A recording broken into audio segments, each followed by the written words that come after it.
When electric central vacuum brushes became popular in the 1990s and 2000s, it put air-driven brushes on the back burner. There was empirical proof that they cleaned carpets far deeper and provided a better customer satisfaction result. But homes since the 1990s have also now been shifting away from deep plush carpet to a lower carpet, or even getting rid of the carpet altogether in lieu of tile or wood floors. These have less opportunity to encapsulate the debris and, frankly, are much easier to clean. In the early 2000s, we added the introduction of the hide-a-hose, which has now captured the attention of many more homeowners, even those who would have not considered central vacuum prior to its existence. Because a hide-a-hose retracts into the wall, it simply cannot contain any high-voltage wire to operate an electric brush.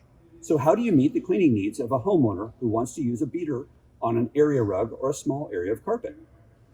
We talk about battery-operated brushes on another video, but they're quite expensive for those few times they're needed in these applications. So why not consider air-driven brushes? MD offers 4 air-driven brushes for carpets: TurboCat, Zoom, the Surface Pro, and the Spin Pro Turbo Brush.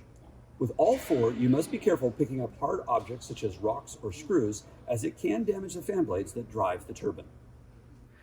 The TurboCat has been around the longest, from the early 1990s, and has proven to be quite a reliable and effective brush.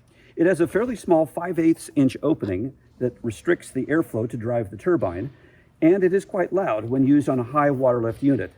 But its low profile fits underneath most furniture, and it fits on the end of all 1¼ inch wands.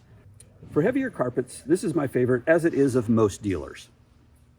The TurboCat Zoom is a newer adaptation of the older version. It has a sleeker, more modern look and has the same features as the TurboCat, but it has a new roller brush design, and it's claimed to be 15% quieter and have 10% better cleanability.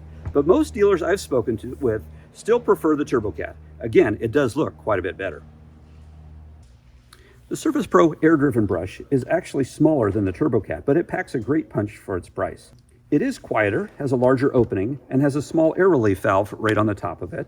It also has a squeegee on the base that holds tighter to the carpets and a swivel neck that makes it easier to steer. It has a trap door inside of it where you can access whatever debris might have got stuck in there. And it's easy to steer. If you're vacuuming heavy carpet, I likely would not recommend this brush, but for throw rugs and small areas, this brush is a great value for the price. The Spin Pro Turbo Brush is a hybrid air-driven brush. It's mainly used for hard surface floors, but it also can be used for small areas of carpet. The bristle in this brush is rather soft for delicate rugs and has a clear view window in the front. So if you have just a small amount of carpet or very low carpet, especially using a hide hose system, consider one of these air-driven power brushes.